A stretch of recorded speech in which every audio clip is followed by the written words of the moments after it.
Baik, selanjutnya di sini ada pembelian, ya. Untuk pembelian di sini dari Istana Kamera, seperti tadi kita sampaikan, untuk kasus di PT ini dia ada PPNBM-nya, berarti kan sudah tahu caranya tadi ya. Kemudian yang berikutnya untuk faktur penjualan, berarti di sales journal caranya sama. Kemudian untuk yang ini ada retur. Nah, bagaimana kalau ada retur dan juga ada PPNBM-nya? Di sini yang diretur Fuji filmnya 1, Canon-nya 1, maka di sini ada total piutangnya 11.100 ya. Kita lihat untuk returnya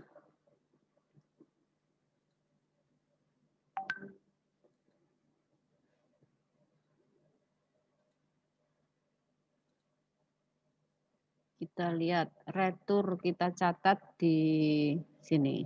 Nih.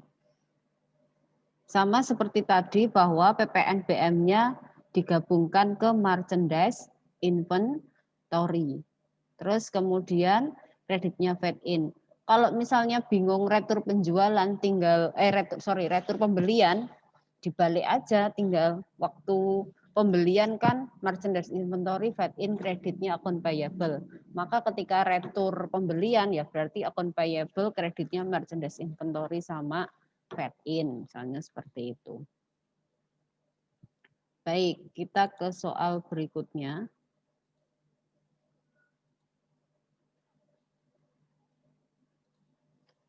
Ke soal berikutnya, berikutnya ada gantian ini retur penjualan.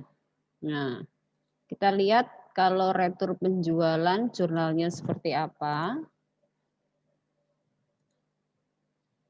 Ini ada sales return, kemudian kreditnya fed out, sales return fed out, kreditnya account receivable.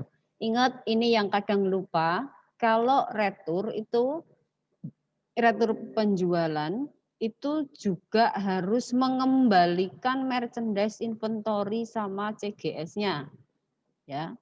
CGS sama merchandise inventory-nya harus dikembalikan. Lihatnya di mana? Lihatnya dari kartu persediaan yang sudah disediakan di soal.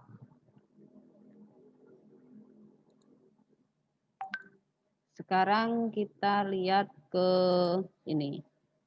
Soal berikutnya, bukti kas keluar, pembayaran untuk pengisian kas kecil, nggak masalah, tadi sudah jelaskan. Nota kontan. Nah, nota kontan, di sini kalian lihat penjualannya sekian, kemudian ada rabat 20%. Kalau rabat itu berarti diskon tunai sehingga dia tidak dimasukkan ke dalam penjualan. Beda dengan diskon penjualan. Ini diskon tunai, maka kalian lihat, perhatikan di penjualan tunai untuk jurnal untuk rabat, ada nota kontan, ada penjualan tunai, berarti di sini kita catat di cash receipt journal.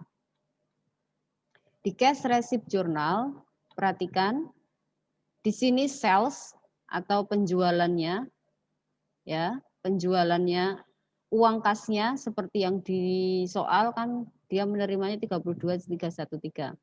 Salesnya ini setelah dipotong rabat tadi kan jadi 29, fed out-nya jadi 2.900.000, kemudian di sini CGS-nya 23 sama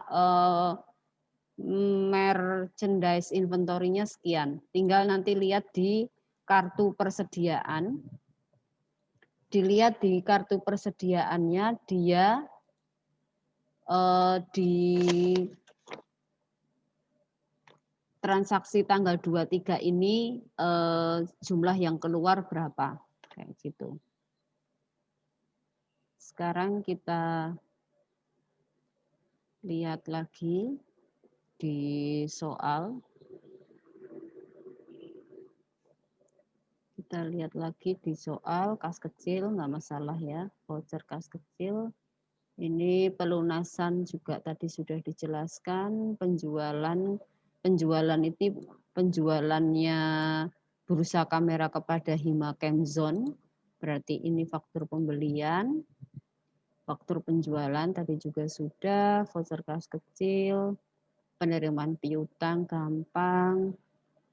Ini pajak juga yang terpenting kalian pada saat ini menginput pajak ini, semua angka-angka ini harus diinput sesuai dengan, berarti khusus ini nanti sesuai dengan, karena ini dilunasi maka nyatetnya di akun lawannya, di posisi lawannya. Kalau masukan kan biasanya debit, karena ini ada pembayaran berarti nanti dikredit. Keluaran yang biasanya dikredit karena ini ada pembayaran, kita taruh di debit misalnya seperti itu. Ini jurnalnya untuk pembayaran pajak. Cash payment journal. Nih, fade out ya. Ini akunnya fade out, debit, income tax payable debit, income tax expense debit, kreditnya adalah jumlah kas yang dikeluarkan dan fade in-nya, kreditnya. Oke. Berikutnya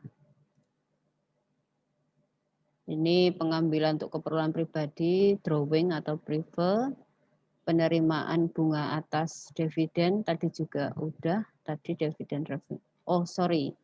Ini penerimaan bunga atas, bukan dividen ya, investasi obligasi tadi sudah, penjualan. Kayaknya ada yang berulang. Ini daftar aktiva tetapnya. Daftar inventory card, angsuran pinjaman. Nah ini, sebagian produk dijadikan hadiah yang akan disumbangkan. Nah, jurnalnya seperti apa? Kita lihat di sini, dimasukkan dalam memorial jurnal ya. Nah, ini other expense karena di situ tidak disediakan akunnya. Ini yang disumbangkan. Yang disumbangkan apa? Merchandise inventory, sehingga sing berkurang merchandise inventory-nya. Seperti itu. Nah, setelah selesai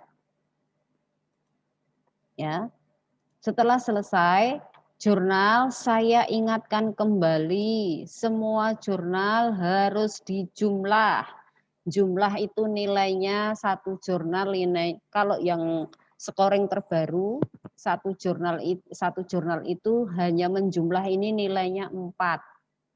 Kalau kamu menjumlah salah masih dapat nilai, tapi kalau kosong nggak dijumlah semua sudah pasti nggak dapat nilai.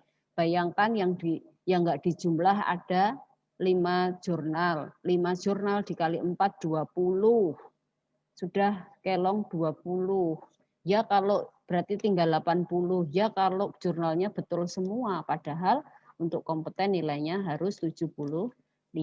Jadi jurnal sebelum 5 menit waktunya habis, jurnal harus dicatat. Jumlahnya harus dihitung jumlahnya. Karena di mengelola entry jurnal itu ada KUK yang mengharuskan kalian menghitung menjumlah jurnalnya. Kasresip langsung dijumlah, ini dijumlah, kemudian dijumlah. Jumlah. Gitu untuk jurnal. Oke guys, untuk